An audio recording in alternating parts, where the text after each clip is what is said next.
اندھیروں سے نکالے یہ پھیلائے اجالے یہ اندھیروں سے نکالے یہ پھیلائے اجالے یہ کھولے بند آنکھوں کو گرتوں کو سنبھالے یہ علم روشنی ہے۔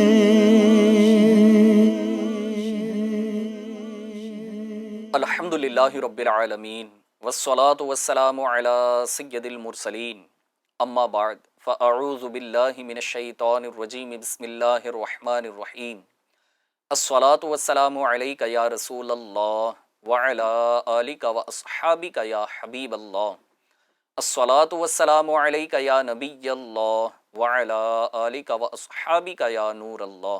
پیارے ناظرین، سلسلہ ہے آؤ دین سیکھیں۔ آئیے اپنے سلسلے کو آگے بڑھانے سے پہلے پیارے آقا صلی اللہ تعالی علیہ وآلہ وسلم پر درود پاک پڑھنے کی فضیلت کو سنتے ہیں۔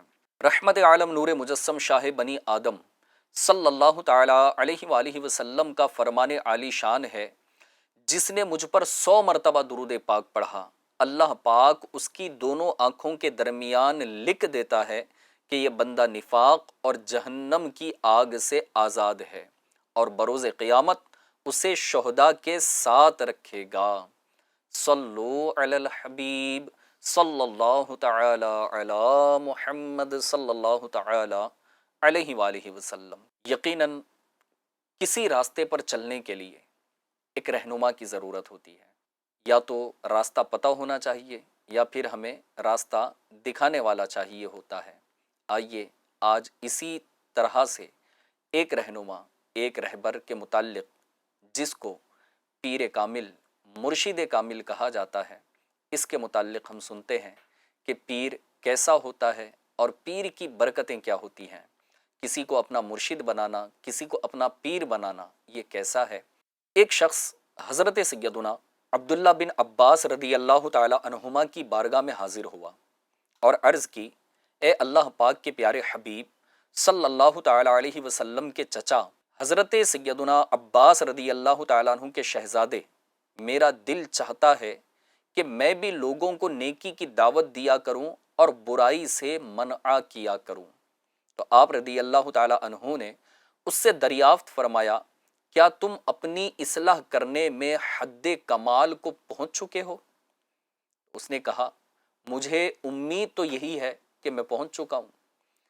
اس کی یہ بات سن کر آپ رضی اللہ تعالی عنہ نے ارشاد فرمایا، اگر تمہیں قرآن پاک کے 3 حروف کی وجہ سے رسوا ہونے کا خوف نہ ہو تو یہ کام تم کر سکتے ہو۔ تو اس نے بڑی حیرانی سے عرض کی کہ حضور وہ حروف کون سے ہیں؟ آپ رضی اللہ تعالی عنہ نے یہ آیت مبارکہ تلاوت فرمائی، پارہ 1 سورہ بقرہ کی آیت نمبر 44، ترجمہ کنز ایمان، کیا لوگوں کو بھلائی کا حکم دیتے ہو اور اپنی جانوں کو بھولتے ہو؟ پھر اس سے پوچھا، کیا تمہیں اس آیت مبارکہ کا حکم معلوم ہے؟ تو اس نے جواب دیا نہیں۔ پھر مزید عرض کی اس نے کہ حضور وہ دوسرا حرف کون سا ہے؟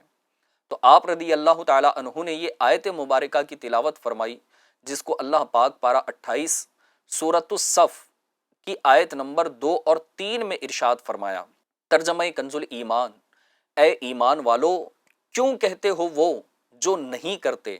کیسی سخت ناپسند ہے اللہ کو وہ بات کہ وہ کہو جو نہ کرو۔ پھر آپ نے دریافت فرمایا، کیا اس آیت مبارکہ کا حکم جانتے ہو؟ تو اس نے جواب دیا نہیں۔ بہرحال اس نے پھر عرض کی کہ حضور وہ تیسرا حرف کون سا ہے؟ تو آپ رضی اللہ تعالی عنہ نے فرمایا، وہ اللہ پاک کے نبی حضرت سیدنا شعیب علیہ السلام کا قول ہے جو قرآن پاک میں مذکور ہے۔ چنانچہ ارشاد باری تعالی ہے پارہ 12 سورہ ہود کی آیت نمبر 88 میں، ترجمہ کنز ایمان، اور میں نہیں چاہتا ہوں کہ جس بات سے تمہیں منع کرتا ہوں آپ اس کے خلاف کرنے لگوں۔ اسے تلاوت کرنے کے بعد ارشاد فرمایا، کیا اس آیت مبارکہ کے حکم سے آگاہ ہو، جانتے ہو؟ اس بار بھی اس نے نفی میں جواب دیا کہ میں نہیں جانتا۔ تو آپ رضی اللہ تعالی عنہ نے نصیحت آمیز لہجے میں ارشاد فرمایا، دوسروں کی اصلاح کرنے سے پہلے بہتر یہ ہے کہ اس اصلاح کی ابتدا، اس کا اسٹارٹ، اس کا آغاز اپنے آپ سے کرو۔ ملفوظات اعلیٰ حضرت میں ہے کہ امام فخر الدین رازی رحمۃ اللہ تعالی علیہ بڑے علم والی شخصیت ہیں، اللہ پاک کے ولی کامل ہیں۔ جب ان کی نزعہ کا وقت قریب آیا تو شیطان ان کے قریب آیا۔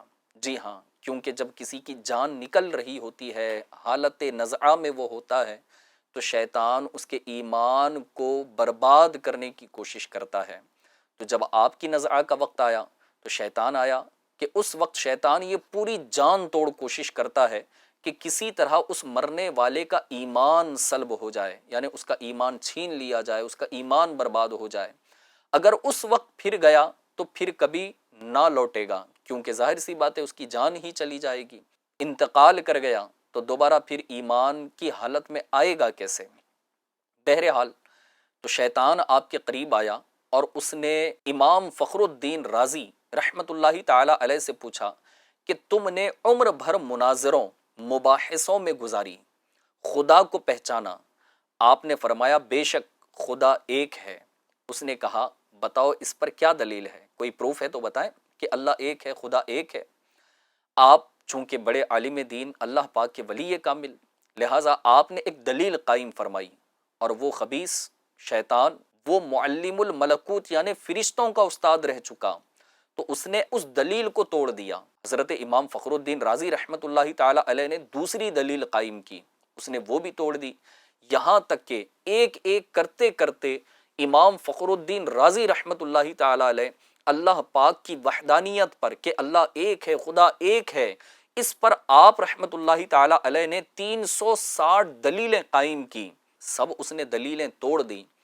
اب یہ سخت پریشانی اور نہایت مایوسی میں تھے کہ کہیں میرا ایمان سلب نہ ہو جائے، کہیں میرا ایمان برباد نہ ہو جائے، لہٰذا اسی فکر میں تھے کہ آپ کے پیر کامل، آپ کے مرشد برحق حضرت نجم الدین کبریٰ رحمت اللہ تعالی علیہ کہیں دور دراز مقام پر وضو فرما رہے تھے، اور وہاں سے اپنے اس مرید کامل کی کیفیت کو آپ نے جان لیا کہ اس پر نزعہ کا وقت ہے اور شیطان انہیں اس طرح سے ستا رہا ہے کہ ان کے ایمان کو سلب کرنے کی کوشش کر رہا ہے۔ تو وہاں پر آپ وضو فرما رہے تھے، وہاں سے آپ نے حضرت سیدنا امام فخر الدین رازی رحمت اللہ تعالی علیہ کو آواز دی کہ کہہ کیوں نہیں دیتا کہ میں نے خدا کو بے دلیل ایک مانا ہے۔ معلوم ہوا کہ کسی کا علم میں اقتداء زمانہ ہونا بھی اس کے ایمان پر خاتمے کی دلیل نہیں بن سکتا۔ جی ہاں، آج ہم بڑی آسانی سے کہہ دیتے ہیں کہ بھائی ہمیں تو بہت کچھ پتہ ہے، بہت کچھ معلوم ہے، ہم تو وہ جانتے ہیں، یہ جانتے ہیں، اور پھر یہ کہ سوشل میڈیا پر ادھر ادھر کی بسا اوقات غلط باتیں، غلط روایتیں سن کر کے ہم اس کا بھی پرچار کر رہے ہوتے ہیں، اس کی بھی تشہیر کر رہے ہوتے ہیں۔ البتہ کسی پیر کامل کے دامن سے وابستہ ہونے سے یہ امید ضرور کی جا سکتی ہے کہ اللہ پاک اس پیر کامل کے صدقے اس کے مریدوں کو برے خاتمے سے محفوظ فرما لے، کیونکہ پیر کی باطنی توجہ نہ صرف شیطانی وسوسوں کو دور کرتی ہے بلکہ ایمان کی حفاظت کا بھی ایک مضبوط ذریعہ ہے۔ چنانچہ حجت الاسلام حضرت سیدنا امام غزالی رحمت اللہ تعالی علیہ پیر و مرشد کی اہمیت و ضرورت کے حوالے سے اپنے رسالے، بڑا بہترین اور پیارا رسالہ ہے ایھا الولد، جس کو دعوت اسلامی کا پبلش ڈپارٹمنٹ مکتبۃ المدینہ نے اردو میں اس کا ترجمہ کیا ہے بنام بیٹے کو نصیحت۔ جی ہاں، دعوت اسلامی کی ویب سائٹ سے بھی آپ ڈاؤن لوڈ کر سکتے ہیں، اس کے علاوہ مکتبۃ المدینہ سے پرچیز بھی کیا جا سکتا ہے، مختلف لینگویجز میں بھی انشاءاللہ تبارک و تعالیٰ آپ کو یہ اویلیبل ہو جائے گا۔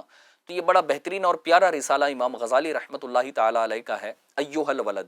اس میں امام غزالی رحمت اللہ تعالی علیہ فرماتے ہیں کہ سالک کو رہنمائی اور تربیت کرنے والے ایک شیخ یعنی مرشد کامل کی ضرورت ہوتی ہے، تاکہ وہ اپنی خصوصی تربیت سے مرید کے برے اخلاق کو جڑ سے ختم کر دے اور ان کی جگہ اچھے اخلاق کا بیج بو دے۔ اب اس تربیت کی مثال کی طرف ہم بڑھتے ہیں کہ تربیت کی مثال بالکل اس طرح ہے جس طرح ایک کسان کھیتی باڑی کے دوران اپنی فصل سے غیر ضروری گھاس اور جڑی بوٹیاں نکال دیتا ہے تاکہ فصل کی ہریالی اور نشو و نما میں کمی نہ آئے۔ تو اسی طرح ایک پیر کامل اپنے مرید کے اخلاق کو، اس کے کردار کو، اس کے اعمال کو بہتر بنانے کی یہ کوشش کرتا ہے۔ اسی طرح راہ حق کے سالک کے لیے ایک ایسے مرشد کامل کا ہونا نہایت ہی ضروری ہے جو اس کی احسن طریقے سے تربیت کرے اور اللہ پاک کے راستے کی طرف اس کی رہنمائی کرے۔ رب کریم عز و جل نے انبیاء و رسل علیہم الصلاۃ والسلام کو اس لیے مبعوث فرمایا تاکہ وہ لوگوں کو اللہ پاک کا راستہ بتائیں، مگر جب آخری نبی مکی مدنی محمد عربی صلی اللہ تعالی علیہ وآلہ وسلم اس جہان سے پردہ فرما گئے اور نبوت و رسالت کا سلسلہ پیارے آقا صلی اللہ تعالی علیہ وسلم پر ختم ہوا، اب کوئی نیا نبی دنیا میں تشریف نہیں لائے گا، تو اس منصب جلیل کو خلفائے راشدین علیہم الرضوان نے بطور نائب سنبھال لیا اور لوگوں کو راہ حق پر لانے کی سعی وہ کوشش فرماتے رہے۔ پیارے پیارے ناظرین، خلفائے راشدین وہ دیگر کثیر صحابہ کرام علیہم الرضوان دین اسلام کی اشاعت کے لیے مصروف عمل رہے۔ انہوں نے باقاعدہ سلسلہ درس و تدریس شروع کیا، جی ہاں، علم دین حاصل کرتے رہے، دوسروں کو سکھاتے رہے، بے شمار تشنگان علوم دینیہ اپنی علمی پیاس بجھانے دور دراز سے ان کی خدمت میں حاضر ہوتے۔ چنانچہ صحابہ کرام علیہم الرضوان سے فیض حاصل کرنے والوں کو تابعین کے نام سے یاد کیا جاتا ہے۔ جب مرور زمانہ کے ساتھ ساتھ اسلامی سلطنت کی حدود میں وسعت آتی گئی اور اسلامی سلطنت یہ بڑھتی چلی گئی تو امت کے افکار میں افتراق و انتشار کی کیفیات بھی وسیع تر ہونے لگی، یہ بھی بڑھنے لگی۔ ان حالات میں دنیاوی نعمتوں پر اخروی نعمتوں کو ترجیح دینے والے اور پیارے آقا صلی اللہ علیہ وسلم کی دکھیاری امت کی اصلاح کا جذبہ رکھنے والے ہمارے بزرگان دین رحمہم اللہ المبین نے آگے بڑھ کر امت کی ڈوبتی کشتی کو سہارا دیا اور عیش و عشرت سے بھرپور زندگی کو اچھا سمجھنے کے بجائے شہنشاہ مدینہ، قرار قلب و سینہ، فیض گنجینہ، صاحب معطر پسینہ، باعث نزول سکینہ صلی اللہ تعالی علیہ وآلہ وسلم کی سنتوں بھری سادہ زندگی کے اتباع کی پیروی پر زور دیا۔ انہوں نے خالص علمی و عملی حیثیت سے دین اسلام کی ترویج کے لیے اپنی زندگیاں وقف کر دی اور لوگوں کو سچا مسلمان بنانے کے لیے ان کی ظاہری و معنوی حیثیت سے تربیت فرمانا شروع کر دی۔ اللہ پاک کے برگزیدہ ان بزرگان دین وہ اولیاء کاملین رحمہم اللہ المبین کے روحانی تصرفات اور باطنی فیوز و برکات کے باعث ہر دور میں حق کی شمع فروزاں رہی اور ایسے اہل نظر پیدا ہوتے رہے جو نامساعد حالات کے باوجود باطل کے خلاف برسرے پیکار رہے، ڈٹے رہے اور شریعت و طریقت کی روشنی میں لوگوں کے ظاہر و باطن کی اصلاح کا فریضہ سر انجام دینے کے ساتھ ساتھ ان کی ایمان کی حفاظت کی سوچ بھی انہیں عطا فرمائی، کیونکہ مسلمان کی سب سے قیمتی چیز، اس کا سب سے قیمتی سرمایہ ایک مسلمان کا ایمان ہے۔ مگر فی زمانہ ایمان کو جس قدر خطرات لاحق ہیں اس کو ہر ذی شعور محسوس کر سکتا ہے۔ جی ہاں، اگر اس کو تھوڑا سا ہم سنسیئرٹی سے اگر دیکھیں اور اس کی حساسیت کو اگر سمجھیں تو ہمیں پتہ چلے گا کہ ایمان کی حفاظت کی آج ہمیں کتنی ضرورت ہے۔ کبھی کسی ڈائلاگ کے نام پر، کبھی کسی کامیڈی کے نام پر، کبھی کسی سنگنگ کے نام پر، تو کبھی کسی اور چیز کے نام پر، کبھی جوک کے نام پر، کبھی ٹائم پاس کے نام پر ایسے الفاظ یا ایسے جملے کہے جا رہے ہوتے ہیں کہ جس کی وجہ سے بندے کا ایمان ضائع ہو سکتا ہے۔ چنانچہ حفاظت ایمان کے لیے کسی ایسے کامل پیر و مرشد کی اہمیت سے انکار نہیں کیا جا سکتا جو نہ صرف اپنے مریدوں پر بادل کی طرح سایہ فگن رہے بلکہ ان پر آنے والی ہر آفت و مصیبت کے وقت ڈھال بھی بن جائے۔ مگر افسوس، صد افسوس، آج کل علم دین سے نابلد ہونے یا فکر آخرت پیش نظر نہ ہونے کے سبب بعض ناعاقبت اندیشوں نے پیری مریدی کو حصول دنیا کا ذریعہ بنا لیا ہے۔ جی ہاں، یہ سمجھتے ہیں کہ میں کسی کا مرید ہو جاؤں تو میری دولت میں اضافہ ہو جانا چاہیے، میں کسی کا مرید ہو جاؤں تو میرا کاروبار اس طرح سے ہو جانا چاہیے، بچوں کو نوکری لگ جائے، فلاں ہو جائے۔ یاد رکھیے کہ دنیا کے اندر جتنا رزق ہم نے ملنا ہے، یقیناً اللہ پاک نے یہ ہمارا مقدر کر دیا ہے۔ وہ رزاق ہے، وہ جس کو چاہے جتنا چاہے بے حساب رزق عطا فرما دیتا ہے۔ لیکن یاد رکھیے کسی پیر کامل کا مرید ہونا یہ صرف دنیاوی نعمتوں کے لیے نہیں، بلکہ اصل حقیقت یہ ہے کہ اپنی آخرت میں اس کو راہ نجات بنایا جائے، اپنی آخرت کی بہتری کے لیے، اپنے رب کی رضا کے لیے کسی پیر کامل کے ہاتھ میں ہاتھ دے کر کے مرید ہو جائیں، انہیں اپنا رہنما بنا لے، انہیں اپنا پیشوا بنا لے، انہیں اپنا رہبر بنا لے، اور پھر ان کی رہنمائی میں عین شریعت و سنت کے مطابق اپنی زندگی گزارے تاکہ ہماری آخرت میں بیڑا پار ہو جائے۔ شیخ کہتے کسے ہیں، مرشد ہوتا کیا ہے، اس کے بارے میں کچھ معلومات حاصل کرتے ہیں۔ حضرت سیدنا عبد الغنی نابلسی حنفی رحمۃ اللہ تعالی علیہ شیخ یعنی پیر و مرشد کی تعریف کرتے ہوئے نقل فرماتے ہیں کہ شیخ سے مراد وہ بزرگ ہے جس سے اس کے بیان کردہ احکام شرعہ کی پیروی پر عہد کیا جائے، اور وہ اپنے اقوال و افعال کے ذریعے یعنی اپنے قول بولنے کے ذریعے سے، افعال یعنی ایکٹیویٹی کے ذریعے مریدوں کے حالات اور ظاہری تقاضوں کے مطابق ان کی تربیت کرے، اور اس کا دل ہمیشہ مراتب کمال کی طرف متوجہ رہے۔ لہٰذا ایسے بزرگ کو شیخ کہتے ہیں، ایسے بزرگ کو مرشد کہتے ہیں، ایسے بزرگ کو پیر کہتے ہیں۔ آئیے پیر و مرشد کا مرتبہ کیا ہے اس کے متعلق بھی کچھ سنتے ہیں۔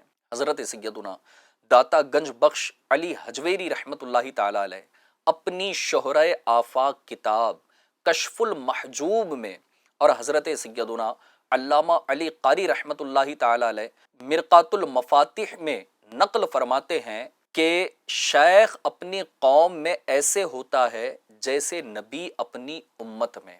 جی ہاں، لیکن یہ بات یاد رکھیے گا کہ شیخ چاہے وہ کتنے ہی ولایت کے بڑے مرتبے پر پہنچ جائے، وہ نبی تو بہت دور کی بات ہے، کسی صحابی کے مقام تک بھی نہیں پہنچ سکتا۔ جی ہاں، تو یہاں پر یہ سمجھایا گیا نا کہ شیخ اپنی قوم میں ایسا ہوتا ہے جیسے نبی اپنی امت میں، کہ اللہ پاک نے انبیاء کو اپنے بندوں کی ہدایت کے لیے مبعوث فرمایا، تو پیر کامل بھی اپنی قوم کے لوگوں کے اندر وہ ان کی ہدایت کا ایک ذریعہ ہوتا ہے، وہ لوگوں کو راہ راست پر لانے کی کوشش کرتا ہے۔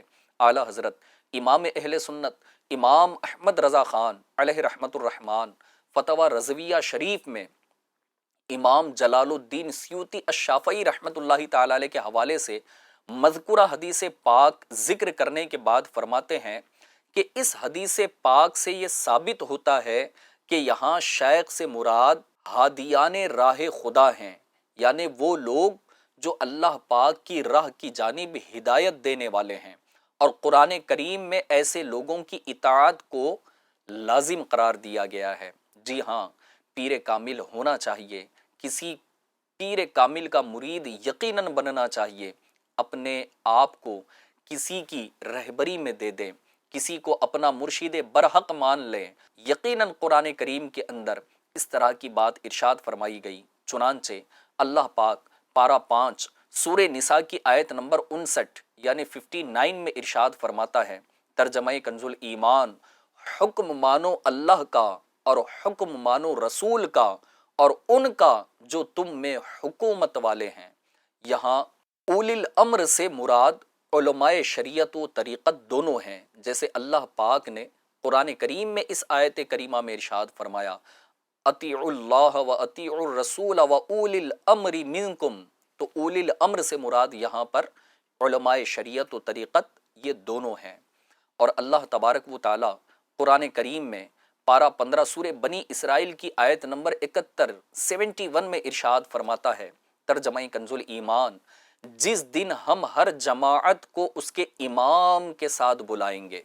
تو مفسر شہیر حکیم الامت مفتی احمد یار خان نعیمی رحمت اللہ تعالی علیہ نور العرفان میں اس آیت مبارکہ کی تفسیر کرتے ہوئے فرماتے ہیں، اس سے معلوم ہوا کہ دنیا میں کسی صالح کو، کسی نیک کو اپنا امام بنا لینا چاہیے، شریعت میں تقلید کر کے، جیسے الحمدللہ ہم تقلید کرتے ہیں کس کی، کہ ہم امام اعظم ابو حنیفہ رحمۃ اللہ تعالی علیہ کی تقلید کرتے ہیں اور ہم نے امام اعظم کو اپنا امام مانا۔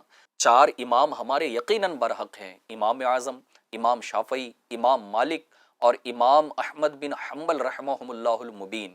اسی طرح سے طریقت میں جو امام ہیں تو ان کی بھی اتباع، جیسے کہ حضور سیدنا غوث پاک رحمۃ اللہ تعالی علیہ اور حضرت سیدنا خواجہ غریب نواز رحمۃ اللہ تعالی علیہ، خواجہ بہاؤالدین نقش بند رحمۃ اللہ تعالی علیہ۔ شریعت میں جیسے چار امام ہیں، اسی طرح ہمارے طریقت میں بھی یہ چار امام ہیں اور چار سلسلے الحمدللہ عز وجل اللہ پاک نے طریقت کے اعتبار سے بھی ہمیں عطا فرمائے۔ تو شریعت میں تقلید کر کے اور طریقت میں بیعت کر کے، تاکہ حشر اچھوں کے ساتھ ہو تو اپنا امام بنا لینا چاہیے۔ اگر صالح امام نہ ہوگا تو اس کا امام شیطان ہوگا۔ جی ہاں، کسی نیک کو اگر اپنا امام نہ بنایا جائے، کسی کی تقلید نہ ہو اور کسی کی رہنمائی، کسی کی رہبری نہ ہو، تو یقین جانیں کہ اس کا امام، اس کا رہنما، اس کا رہبر یہ شیطان ہوتا ہے۔ اس آیت میں تقلید، بیعت اور مریدی یہ سب کا ثبوت ہے کہ اللہ پاک نے کیا فرمایا، جس دن ہم ہر جماعت کو اس کے امام کے ساتھ بلائیں گے۔ تو دنیا کے اندر یقیناً امام ہونا چاہیے، شریعت میں تقلید کے ساتھ اور طریقت میں بیعت کے ساتھ۔ پیر جو بنایا جاتا ہے نا، وہ دنیاوی فائدے کے لیے نہیں بنایا جاتا، بلکہ پیر امور آخرت کے لیے بنایا جاتا ہے، تاکہ اس کی رہنمائی اور باطنی توجہ کی برکت سے مرید اللہ پاک اور اس کے پیارے محبوب صلی اللہ تعالی علیہ وسلم کی ناراضی والے کاموں سے بچے اور رضائے رب الانام کے کاموں کے مطابق اپنے شب و روز گزار سکے۔ موجودہ زمانے میں بیشتر لوگوں نے پیری مریدی جیسے اہم منصب کو حصول دنیا کا ذریعہ بنا رکھا ہے۔ بے شمار بد عقیدہ اور گمراہ لوگ بھی تصوف کا ظاہری لبادہ اوڑھ کر لوگوں کو گمراہ اور ان کے دین و ایمان کو برباد کر رہے ہیں۔ انہی غلط کار لوگوں کو بنیاد بنا کر پیری مریدی کے مخالفین اس پاکیزہ رشتے سے لوگوں کو بدگمان کر رہے ہوتے ہیں۔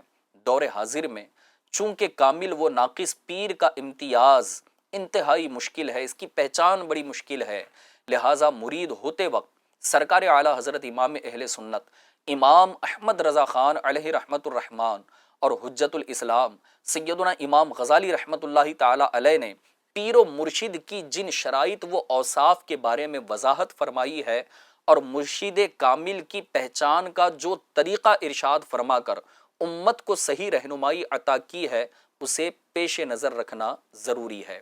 اگر آپ بھی چاہتے ہیں کہ میں بھی کسی پیر کامل کا مرید ہو جاؤں تو آئیے اب اس پیر کے اندر ہمیں کیا تلاش کرنا ہے، ان باتوں کو توجہ کے ساتھ سنیے۔ اعلیٰ حضرت امام اہل سنت مجدد دین و ملت پروانہ شمع رسالت امام احمد رضا خان علیہ رحمت الرحمن فتاوی رضویہ شریف میں تحریر فرماتے ہیں، شیخ اتصال یعنی جس کے ہاتھ پر بیعت کرنے سے انسان کا سلسلہ حضور پر نور سید المرسلین صلی اللہ تعالی علیہ وسلم تک متصل ہو جائے، اس کے لیے 4 شرطیں ہیں۔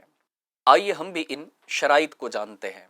پہلی شرط یہ ہے کہ شیخ کا سلسلہ باتصال صحیح یعنی درست واسطوں کے ساتھ حضور نبی کریم صلی اللہ تعالی علیہ وآلہ وسلم تک پہنچتا ہو۔ دوسری شرط یہ ہے کہ شیخ سنی صحیح العقیدہ ہو، اور نمبر 3 شیخ عالم ہو۔ جی ہاں، جاہل کبھی بھی اللہ کا ولی نہیں ہو سکتا، جاہل جو ہوگا وہ کبھی پیر نہیں بن سکے گا، کیونکہ پیر رہنمائی کرتا ہے، اور پیر ہی اگر جاہل ہو، علم دین اسے نہ آتا ہو، تو پھر وہ کیا خاک کسی کی رہنمائی کرے گا۔ تو پیر عالم ہو، اور نمبر 4 فاسق معلن یعنی اعلانیہ گناہ کرنے والا نہ ہو۔ اب یہ 4 شرائط بیان کی گئی ہیں، ان 4 شرائط کے مطابق کسی نیک اور صالح شخص کے اندر ان کو تلاش کیا جائے اور پھر اسے اپنا پیر کامل بنایا جا سکتا ہے۔ حجت الاسلام حضرت سیدنا امام غزالی رحمۃ اللہ تعالی علیہ کامل مرشد کے اوصاف جو بیان فرمائے ہیں، آپ اس کو یوں بیان فرماتے ہیں کہ پیر و مرشد کے رسول اللہ صلی اللہ تعالی علیہ وسلم کا نائب ہونے کے لیے یہ شرط ہے کہ وہ عالم ہو، لیکن ہر عالم بھی مرشد کامل نہیں ہو سکتا۔ جی ہاں، لہٰذا ہم یہاں اجمالی طور پر مرشد کامل کی بعض علامات بیان کرتے ہیں تاکہ ہر شخص مرشد و رہبر بننے کا دعویٰ نہ کر سکے۔ لہٰذا اب امام غزالی رحمۃ اللہ تعالی علیہ کے ان مدنی پھولوں کو توجہ کے ساتھ سنیے۔ آپ فرماتے ہیں پیر کامل وہی ہے جس کے دل میں دنیا کی محبت اور عزت و مرتبے کی چاہت نہ ہو۔ جی ہاں، جیسے ابھی کچھ دیر پہلے ہم نے تذکرہ کیا نا کہ اس پاکیزہ رشتے کو دنیاوی اغراض و مقاصد کے لیے لوگوں نے نہ جانے کس طرح سے اس کو بنا لیا، اور جو پیری مریدی کی مخالفت کرتے ہیں ایسے لوگ ایسے ہی لوگوں کو دیکھ کر ٹارگٹ کرتے ہیں اور پھر کہتے ہیں کہ یہ کوئی غلط چیز ہے، اسلام کے اندر ایک نئی چیز پیدا کر دی گئی ہے، حالانکہ ایسا کچھ بھی نہیں ہے۔ لہٰذا پیر کامل کون ہو؟ جو دنیا کی محبت اور عزت و مرتبے کی چاہت اس کے دل میں نہیں ہونی چاہیے۔ نمبر 2، وہ ایسے مرشد کامل سے بیعت ہو جو نور بصیرت سے مالا مال ہو۔ نمبر 3، اس کا سلسلہ رحمت عالم نور مجسم صلی اللہ تعالی علیہ وسلم تک متصل ہو، یعنی ملا ہوا ہو۔ نمبر 4 ہے نیک اعمال بجا لانے والا ہو، کہ وہ نیکیاں کرتا رہے۔ ظاہر سی بات ہے کہ وہ رہنما ہے، رہبر ہے۔ اگر وہ خود نیک نہ ہوگا اور نیکیاں کرنے والا نہ ہوگا تو وہ اپنے پیچھے چلنے والی قوم کو پھر کس چیز کی طرف رہنمائی کرے گا؟ لہٰذا اسے چاہیے کہ وہ نیک اعمال بجا لانے والا ہو۔ نمبر 5، ریاضت نفس کا عادی ہو۔ جی ہاں، ہمارے بزرگان دین رحمہم اللہ المبین نے اپنے نفس کو قابو کرنے کے لیے انہوں نے بڑے جتن کیے، بڑی ریاضتیں کی، بھوکے رہے، پیاسے رہے، فاقے گزارے، جنگلوں میں اپنی لائف کو گزارا اور رات جاگ کر عبادتیں کی۔ کئی بزرگان دین ہمیں وہ ملیں گے کہ جنہوں نے اس طرح کی ریاضتیں کی کہ رات رات جاگ کر نوافل پڑھتے رہے، اللہ کے کلام کی تلاوت کرتے رہے، فرائض و واجبات اور سنتوں کی پابندی کے ساتھ ساتھ مستحبات پر بھی عمل کرتے رہے، اپنے آپ کو گناہوں سے بچا کر رکھا، بلکہ شبہات والے کاموں سے بھی اپنے آپ کو بچا کر رکھا کہ پتہ نہیں کہ یہ صحیح ہے یا غلط۔ کھانے کے معاملات میں اگر دیکھا جائے کہ ایسا لقمہ کہ جس کے اندر شبہات پیدا ہوتے ہوں کہ یہ حلال ہے یا حرام، تو ایسی چیزوں کو اپنے پیٹ میں جانے سے انہوں نے بچا کر رکھا۔ لہٰذا پیر ایسا ہو کہ ریاضت نفس کا عادی ہو۔ نمبر 6، کم کھانے والا ہو۔ جی ہاں، ہمارے بزرگان دین یہ کم کھانے والے ہوتے۔ امیر اہل سنت دامت برکاتہم العالیہ کی کتاب فیضان سنت، اس کا ایک چیپٹر ہے پیٹ کا قفل مدینہ۔ اگر آپ اس کو پڑھیں تو پتہ ہوگا کہ ہمارے بزرگان دین یہ کم کھانے والے ہوتے۔ صدیق اکبر رضی اللہ تعالیٰ عنہ کے متعلق فرمایا جاتا ہے کہ آپ ایک ایک ہفتے میں ایک مرتبہ کھانا کھایا کرتے۔ جی ہاں، پورے ہفتے کا فاقہ ہوتا۔ اس طرح کئی بزرگ ہمیں ملیں گے۔ کم سونے والا ہو۔ جی ہاں، اب پیر ایسا ہو کہ وہ ساری رات سو رہا ہے یا پھر اکثر وقت سویا ہوا ہوتا ہے، آرام پسند ہے اور سونے میں اپنے اوقات کو گزار دیتا ہے، تو ایسا نہیں، بلکہ وہ ریاضت والا بھی ہو، کم کھانے والا بھی ہو، متقی ہو، پرہیزگار ہو، کم سونے والا ہو۔ نمبر 8، کم بولنے والا ہو۔ جی ہاں، زبان یہ ایک ایسی چیز ہے جسم کے اندر کہ اکثر گناہ یہ زبان ہی سے ہوتے ہیں۔ جی ہاں، بندہ جھوٹ بولے گا زبان سے، چغلی کرے گا زبان سے، گالی دے گا زبان سے، کسی کو بدنام کرے گا تو زبان سے، کسی کا مذاق اڑائے گا تو زبان سے، کسی پر تہمت لگائے گا تو زبان سے، دل کٹنے والے جملے کہے گا تو وہ بھی زبان سے۔ تو اس طرح کے کئی گناہ ایسے ہیں کہ جو بندہ زبان سے کر رہا ہوتا ہے۔ لہٰذا مرشد کامل کو چاہیے کہ وہ کم کھانے، کم سونے کے ساتھ ساتھ کم بولنے والا بھی ہو۔ نمبر 9، کثرت نوافل۔ پیر کامل کثرت نوافل پڑھنے والا ہو۔ اگر آج کے اس دور کو ہم دیکھتے ہیں تو شاید ایسے بھی پیر آپ کو ملیں گے جو کبھی کبھی یا اکثر کہہ دیتے ہیں کہ اگر ان سے کوئی کہہ دے کہ حضرت اذان ہو گئی ہے اور نماز کا وقت ہو گیا ہے، آپ بھی نماز پڑھ لیجئے گا، تو کہتے بھائی ہم تو مکہ مکرمہ میں نماز پڑھتے ہیں۔ کوئی کہتا ہے کہ بھائی ہماری نماز تو مدینہ منورہ میں ہوتی ہے، ابھی ہم تھوڑی دیر سر جھکا کر بیٹھیں گے تو مدینہ منورہ پہنچ جائیں گے اور وہاں جو ہے نا ہماری نماز، تو کوئی یوں کہے کہ فجر مکہ مکرمہ، ظہر مدینہ منورہ، عصر جو ہے نا بغداد شریف، تو مغرب پھر کہاں؟ بولے اجمیر شریف، تو اس کے علاوہ عشاء کہاں ہوگی؟ تو شاید ریٹن آ ہی جاتے ہوں عشاء تک۔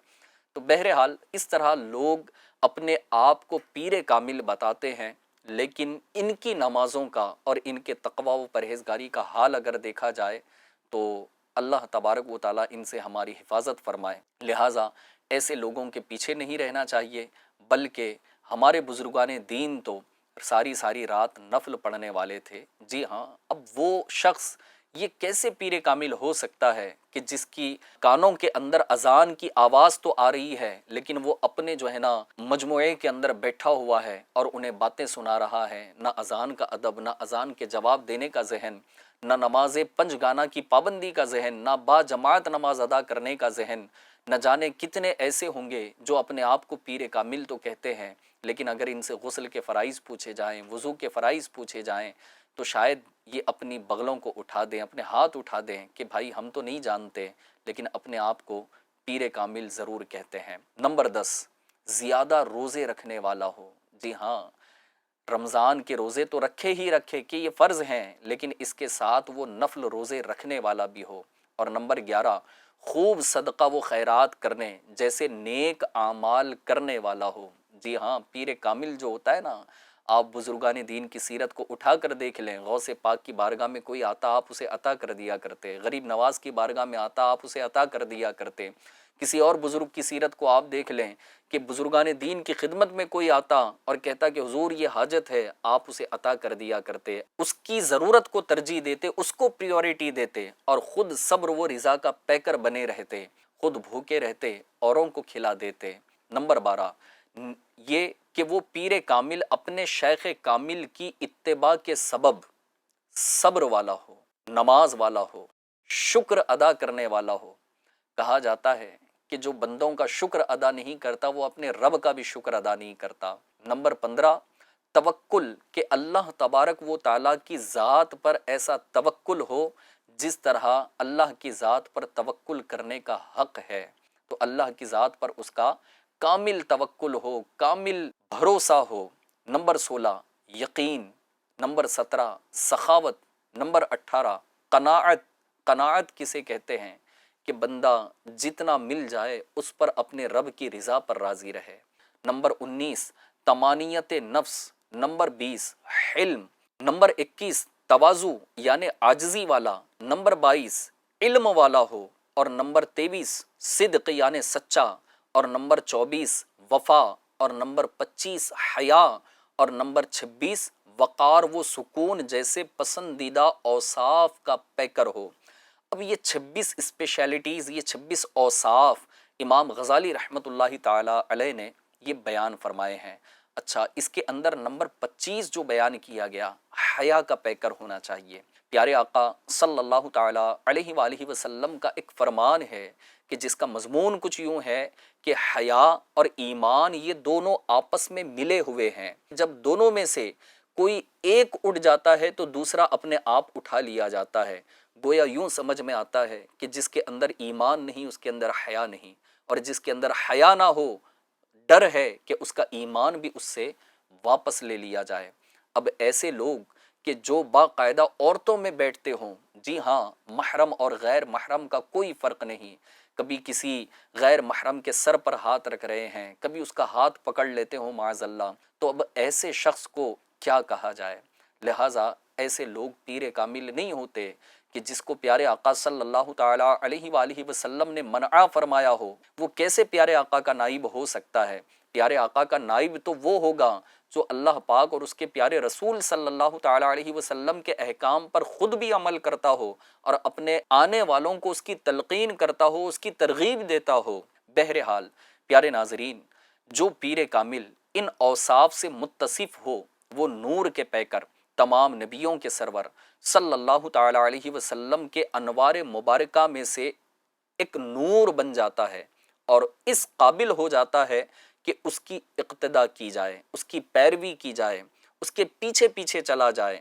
ایسے پیر و مرشد کا ملنا بہت ہی مشکل ہے، اور اگر اللہ پاک کی رحمت اور خوش قسمتی وہ سعادت مندی ساتھ دے اور ان اوصاف کے حامل پیر کامل تک رسائی ہو جائے اور وہ پیر کامل بھی اسے اپنے مریدوں میں قبول فرما لے، تو اب اس مرید کے لیے لازمی اور ضروری ہے کہ اپنے پیر کامل کا ظاہری اور باطنی ہر طرح سے ادب و احترام بجا لائے۔ الحمدللہ عز و جل فی زمانہ اس پرفتن دور میں اللہ پاک نے دنیا کے اندر نہ جانے کتنے علماء پیدا فرمائے ہیں، نہ جانے کتنے متقی اور پرہیزگار لوگ ہمیں ملیں گے، اور ان تمام میں شیخ طریقت امیر اہل سنت دامت برکاتہم العالیہ کی شخصیت ایک نمایاں نظر آتی ہے۔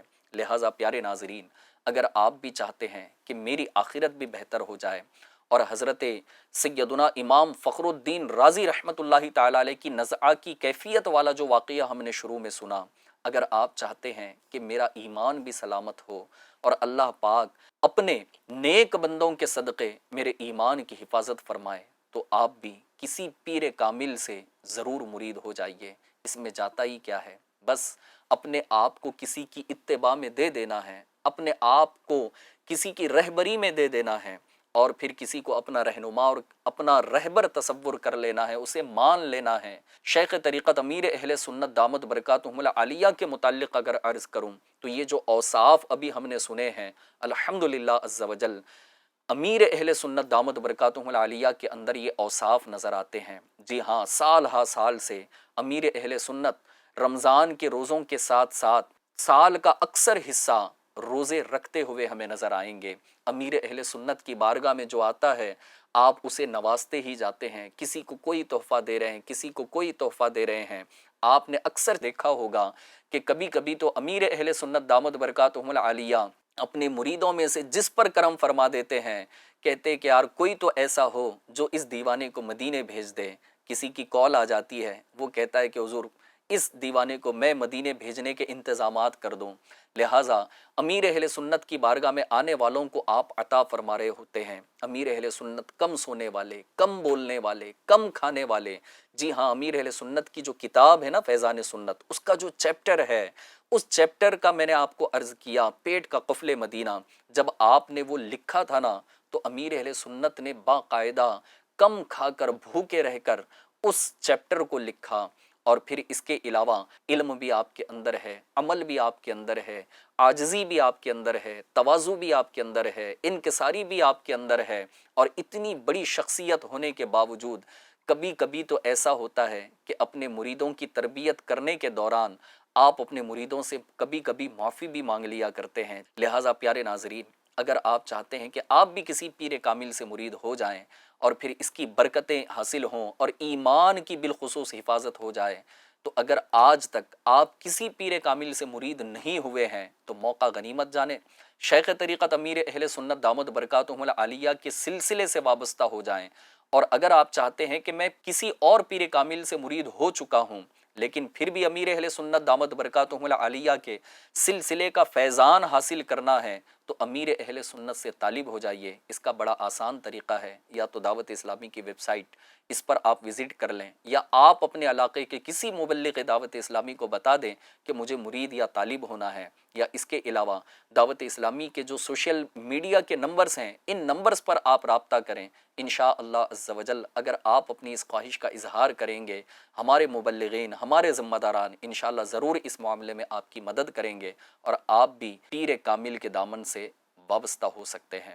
اللہ تبارک و تعالی اپنے تمام اولیاء کاملین کے صدقے اور مرشد کاملین کے صدقے اللہ پاک ہم سب کے ایمان و عقیدے کی حفاظت فرمائے، اور پھر ان کی اطاعت، ان کی اتباع میں پیارے آقا صلی اللہ تعالی علیہ وسلم کی سنتوں کی پیروی کرنے والا، اللہ پاک کے احکام پر عمل کرنے والا ہمیں بنائے اور خوب خوب عمل کی سعادت عطا کرے۔